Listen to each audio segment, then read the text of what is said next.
Donc ici, mais néanmoins, on va essayer de décortiquer la formule. M c'est quoi, C c'est quoi, TF c'est quoi, TI c'est quoi. Bon, néanmoins, on a donné, mais on va profiter en même temps, donner les unités. Voilà, donc ici, M c'est la masse en kilogrammes.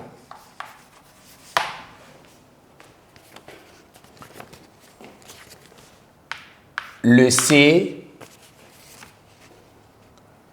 c'est de façon simple, c'est la quantité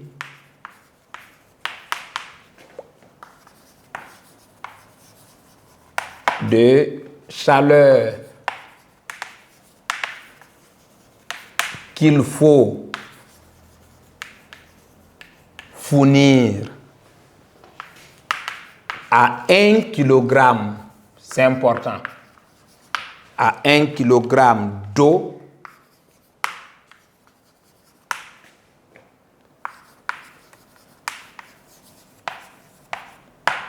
pour élever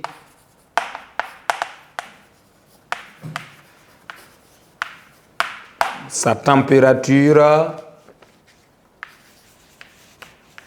de 1 degré Celsius.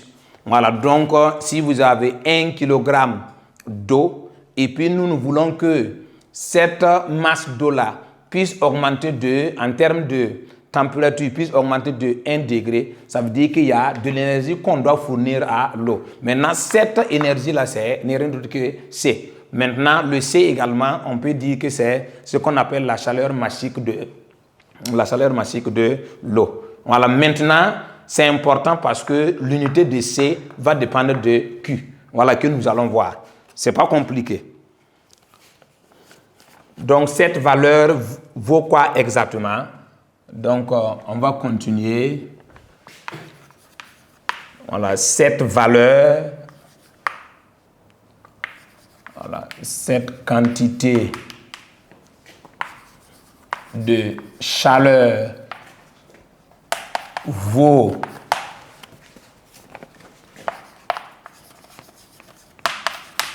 voilà, ça veut dire que le C là, ça veut dire que vaut 4200 joules ou voilà, on peut convertir ça également en kilojoules.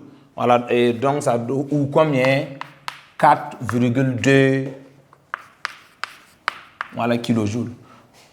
Bon, généralement, c'est pour faciliter le travail qu'on donne 4,2. Sinon, dans les exercices, souvent, on donne 4,18. Voilà, donc si on ne donne pas, vous pouvez prendre 4,2 pour travailler. Mais si on donne 4,2, vous utilisez les 4,18. Voilà, vous savez que 4,18 n'est pas loin de 4,2. Voilà, donc généralement, c'est pour faciliter le travail qu'on propose 4,2. Sinon, dans les exercices, si tu vois 4,18, il faut prendre, c'est bon aussi. Voilà, si l'exercice on te donne 4,18, il ne faut pas laisser 4,18 et puis prendre 4,2. Les 4,2 qu'on propose là, c'est pour faciliter les calculs. Voilà. Donc, on peut noter maintenant, on note C égale à 4200 joules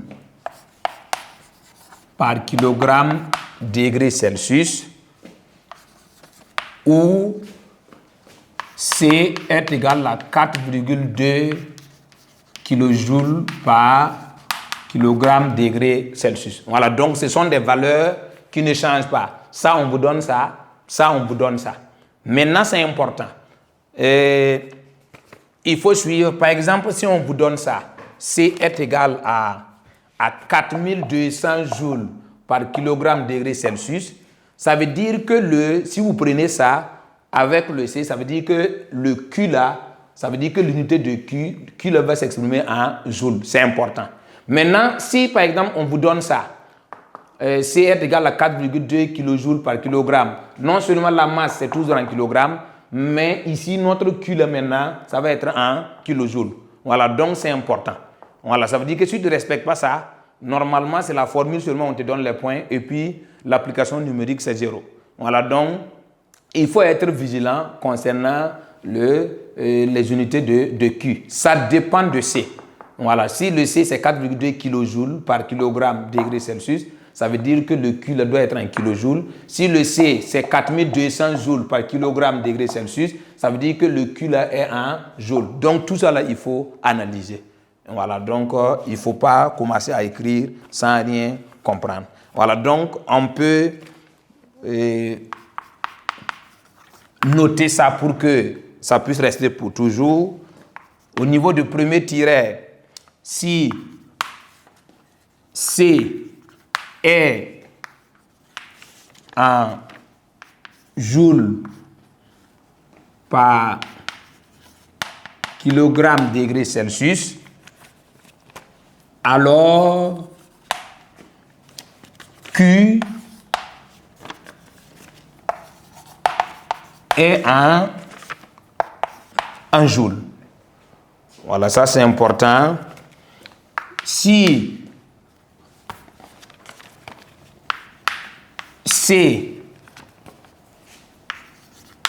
est en kilojoules par kilogramme degré Celsius, alors Q est en kilojoules. Voilà, donc voici ce qu'on peut retenir. Oui, ici on ne parle pas trop d'unités parce que généralement l'unité de T là, on ne va pas vous fatiguer avec le degré Kelvin que vous avez vu en quatrième. Voilà, donc généralement la plupart de T là, la température là, on va donner ça en degrés. Voilà, pour ne pas compliquer encore la tâche. Voilà, donc généralement en troisième, l'unité de T là, c'est en degrés Celsius, donc ça ne cause pas trop de problèmes. Voilà, mais peut-être les classes, voilà, première, là-bas, bon, vous voyez, on peut, comme c'est le second cycle, voilà, donc l'unité de T là, soit on peut donner souvent en degrés Celsius, ou bien en Kelvin, ou bien en Fahrenheit, voilà, ça dépend. Voilà, puisque là-bas, on parle maintenant d'études puisque c'est le second cycle. Voilà, mais ici, ce qu'on peut ajouter, c'est le TF-TI. Voilà, puisque le TF-TI, là, c'est une variation. Voilà, donc c'est une variation. Souvent, on parle de variation de la température ou bien élévation de la température. Puisque à l'examen, on peut vous demander de calculer l'élévation de la température. Si on vous demande de calculer l'élévation de la température, il ne faut pas être paniqué. En réalité, c'est TF-TI. Voilà, donc si on vous donne TF, si on vous donne TI, si on vous demande de calculer l'élévation de la température, en réalité c'est TF moyen, TI, souvent qui est symbolisé par delta T, ou bien ce qu'on appelle variation de la température. Voilà, donc c'est la même chose. Donc ici, on peut noter ça pour que vous puissiez garder TF moins TI est l'élévation de l'élévation